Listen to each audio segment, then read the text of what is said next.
তোরাই কিন্তু আজ থেকে কয়েক মাস আগে জুলাই অগাস্টে আওয়ামী লীগের শাসন তার বিরুদ্ধে সবচেয়ে উত্তাল অবস্থান ছিল এই উত্তরা। এখানে মুগ্ধ মারা গিয়েছিলেন।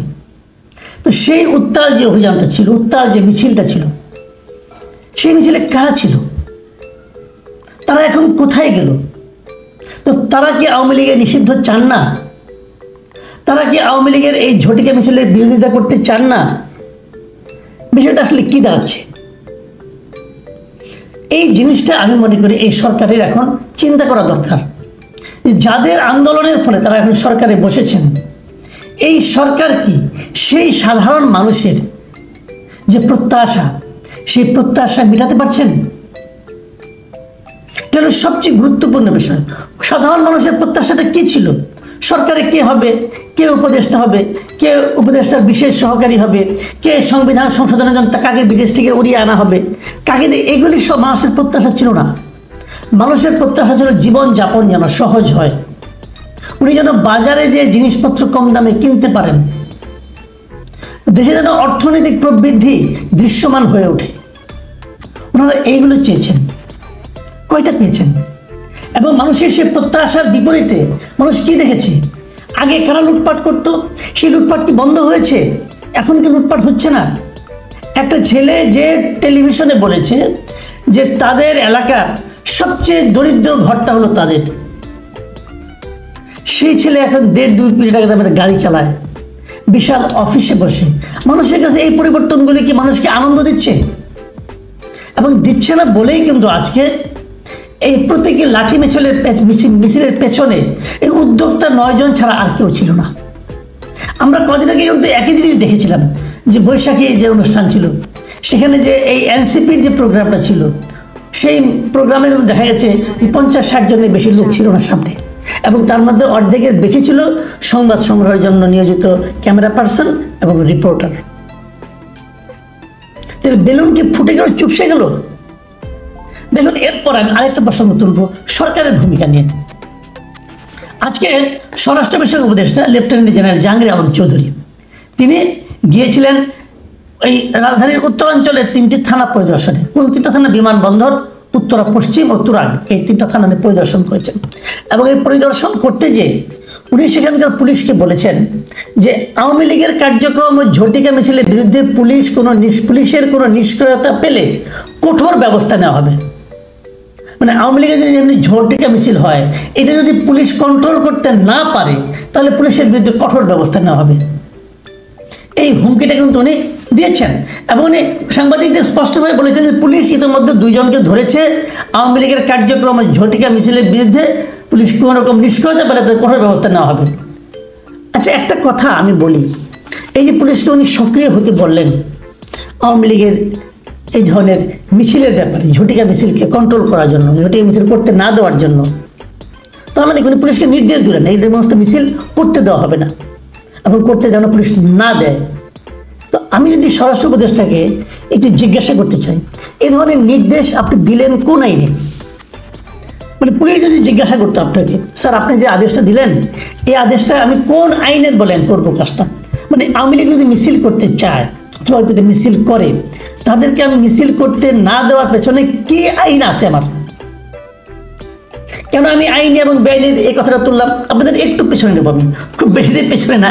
এই সরকার দায়িত্বে আসার পরেই গত সেপ্টেম্বরে সম্ভবত সেপ্টেম্বরের দিকে উনি র্যাবের একটা মিটিংয়ে গিয়েছিলেন, যে সেখানে উনি বলেছিলেন ঊর্ধ্বতন কর্তৃপক্ষের বেআইনি আদেশ মানা যাবে না। এই মোহাম্মদ জাহাঙ্গীর আলম চৌধুরী উনি বলেছিলেন যে আপনার ঊর্ধ্বতন যদি আপনাদেরকে কোনো বেআইনি আদেশ করে, আপনি সেটা মানবেন না, উনি বলেছিলেন। তাহলে এই আদেশটাকে আইনি আদেশ। উনি যেটা বললেন যে পুলিশকে আওয়ামী লীগকে মিছিল করতে দেবেন না, এটা কি কোনো আইনি আদেশ? কোন আইন বলেন তো আপনি আমাকে? যে কোনো এই ধরনের শৃঙ্খলা বাহিনীকে যদি আপনি রাজনৈতিক উদ্দেশ্যে ব্যবহার করেন, তাহলে তারা কিন্তু ওই ব্যবহৃত হতে হতে তারা নানা ধরনের অপকর্মে জড়িয়ে যায়। তাহলে এখানে আওয়ামী লীগকে ঝটিকা মিছিল করতে দেব না, একটা বৈধ রাজনৈতিক দল আওয়ামী লীগ, তাকে আমি মিছিল করতে দেব না, এটা বলার মাধ্যমে স্বরাষ্ট্র উপদেষ্টাকে পুলিশকে রাজনৈতিক উদ্দেশ্যে ব্যবহার করছেন না? অনৈতিক কাজটা তো উনিই শুরু করতেছেন। দেখুন, আওয়ামী লীগ নিষিদ্ধ করা উচিত কি উচিত না, আওয়ামী লীগের মিছিল করতে দেওয়া উচিত কি উচিত না, আওয়ামী লীগ রাজনীতি দেশে করতে পারবে কি পারবে না, আওয়ামী লীগের লোকদেরকে আমরা কতটুকু ঘৃণা করব, এই সবগুলি নিয়ে কিন্তু আলোচনা চলতে পারে। আমি এই আলোচনাতে কোনো আপত্তি দেখি না।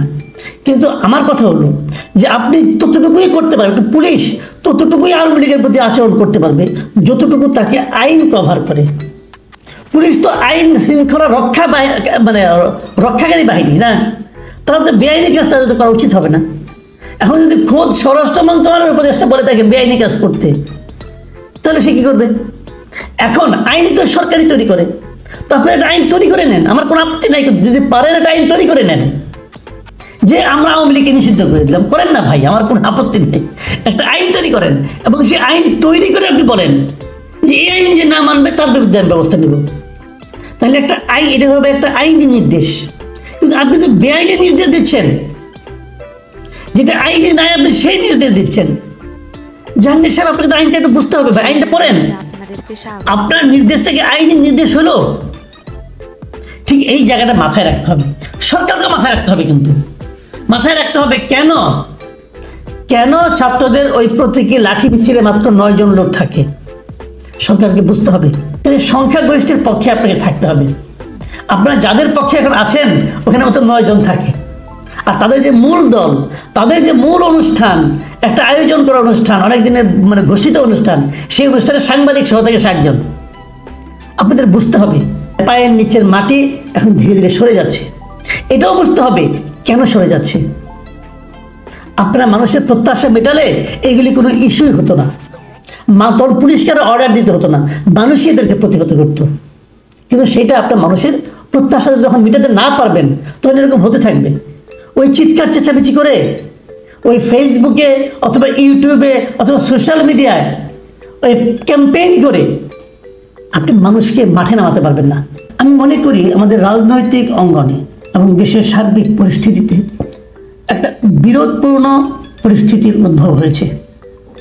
বিরোধপূর্ণ কেন বললাম? যে এ পর্যন্ত গত 8 মাসে এই যে ডক্টর ইউনূসের একটা সরকার, যাকে আমরা অন্তর্বর্তীকালীন সরকার হিসেবে জানি এবং যার নামকরণও তাই, এই সরকারকে এতদিন সকল রাজনৈতিক দল এক ধরনের সমর্থন দিয়ে এসেছে এবং সেই সমর্থন তারা প্রকাশ্যেও ঘোষণা করেছে। প্রকাশ্যে কোনো দলের সঙ্গে তাদের এখন পর্যন্ত আমি কোনো মতবিরোধ হতে দেখিনি। দু একজন দলের 2 একজন নেতা হয়তো কিছু কথা বলেছেন যার সঙ্গে হয়তো ডক্টর ইউনূসের চিন্তা অথবা বক্তব্য অথবা কর্মকাণ্ড মেলেনি, 2 একজন নেতা বিচ্ছিন্নভাবে, কিন্তু দলীয়ভাবে তাদের বিরোধিতা কেউ করেনি। বিরোধিতা করতে পারে বলে কেউ কেউ আশঙ্কা করেছেন এবং সেই আশঙ্কাটা বেশিরভাগ এসেছে ডক্টর ইউনূসকে যারা সমর্থন করেন দেশে অথবা বিদেশে, যারা সোশ্যাল মিডিয়ায় বেশ সরব, তাদের কণ্ঠ থেকে। তারা নানা ধরনের ক্যারিকেচার করে, নানা ধরনের সংকট তৈরির চেষ্টা করে।